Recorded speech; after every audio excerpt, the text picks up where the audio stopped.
Nosso Lar, Chapter 22, The Hour Bonus. I noticed that Laura had suddenly become sad at remembering her husband, so I changed the subject. What can you tell me about the hour bonus? Is it some kind of metal currency? My hostess's sad expression vanished, and she replied attentively. It isn't money per se, but an individual service coupon with purchasing power. Purchasing power? I'll explain, she replied. Here in Nosso Lar, producing essential clothing and food is everyone's job. There are central services of distribution at the government center and similar departments at the ministries. The central storehouse is common property. At my silent look of wonder, she added, Everyone cooperates in improving the public welfare. The life of the community depends upon it. However, everyone who works acquires certain rights. Every inhabitant of Nosso Lar receives provisions of food and clothing in strictly necessary portions, but everyone who makes an effort to obtain hour bonuses is entitled to certain prerogatives in the social community. Spirits who don't yet work may have to do so here. However, all do receive basic lodging, but only those who contribute may own a private home. The idle ones are, of course, provided with clothing, but only devoted workers are able to satisfy their individual tastes in dress. Understand? Idle spirits may room in our fields of repose or in the treatment complexes at the request of working friends, whereas souls who work earn hour bonuses and may enjoy the company of their loved ones in the entertainment areas, for example, or they may take advantage of the teachings of learned instructors at the different schools of all the ministries. We need to learn the price of each step on our spiritual ascent. Each one of us who works must contribute at least 8 hours of useful service per 24-hour day. Since there are so many work programs, the government center allows those who are really willing to cooperate for the common good to put in 4 extra hours per day.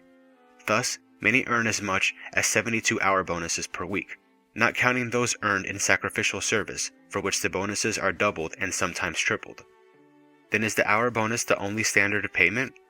Yes, it is the standard payment for all our colony's workers, not only administrators, but subordinates as well. I was surprised and recalled the way things were organized on Earth. But how can you reconcile the payment with the nature of the job? For example, if an administrator receives 8-hour bonuses in an ordinary day, will a driver receive the same? Isn't the former's work more than the latter's? Laura smiled at my question and explained. Everything is relative. In positions of responsibility as well as in subordinate ones, if the work requires personal sacrifice, the corresponding remuneration is multiplied to compensate. To analyze your particular question more thoroughly, however, we first of all need to forget certain earthly preconceptions. The nature of service is an issue of utmost importance everywhere, but on Earth, the matter presents a more difficult problem. The majority of incarnates are simply preparing for the spirit of service by learning to work in the different sectors of human life. That is why it's essential that earthly pay scales be set with scrupulous care. All material earnings are only transitory, but workers are often obsessed with how much money they are making. Some leave enormous fortunes behind that are spent recklessly by their heirs. Others accumulate bank accounts that cause their personal martyrdom and family ruin. On the other hand, it is fundamental to realize that 70% of Earth's administrators have no regard for the moral duties inherent to their positions, and the same may be said of an approximately equal percentage of those in subordinate positions.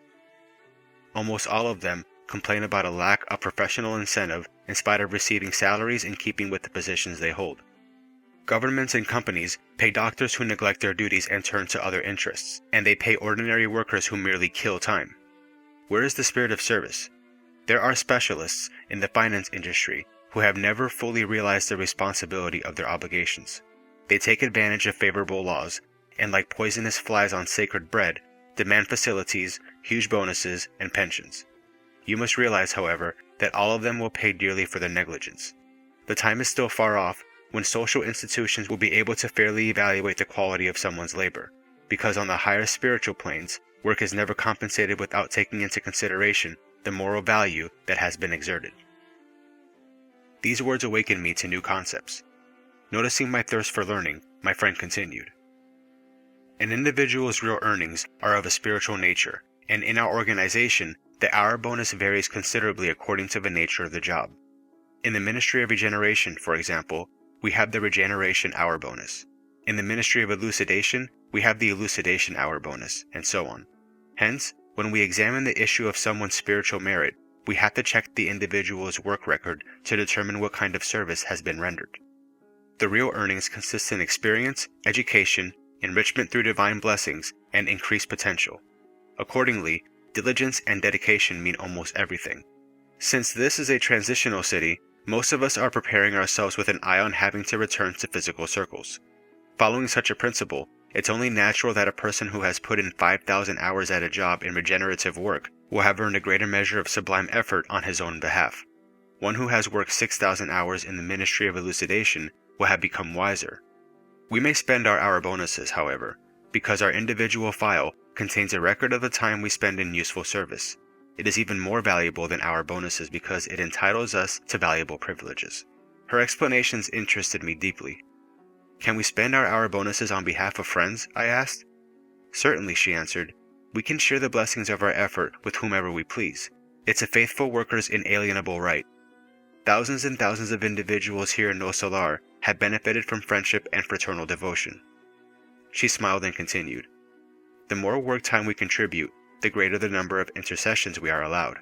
Here, we all understand that nothing is without its price, and that in order to receive, we must give something in return.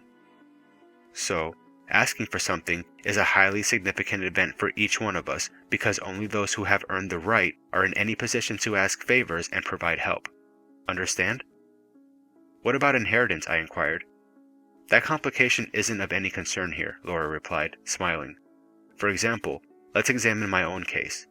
The time is drawing near for me to return to the physical realm.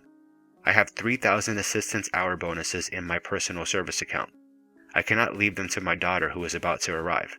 Instead, their value will be placed in the common treasury, and my family will only be entitled to inherit my home. However, my service record has entitled me to intercede on her behalf and to procure work and assistance for her. It will also assure me of invaluable assistance from the organizations of our spirit colony during my stay in incarnate circles. In this regard, I am not just referring to the marvelous profit I have acquired in terms of experience during my years of working in the Ministry of Assistance. More than that, I'll be endowed with higher values when I return to Earth, displaying nobler qualities of preparation in order to be successful in my mission. I was about to express my admiration for how simple this process of earning, profiting, cooperating, and serving was, as compared with the prevailing principles on the planet, when I heard a low murmur of voices approaching the house. Before I could say anything, however, Laura said happily, "Our dear ones have returned," and she got up to welcome them.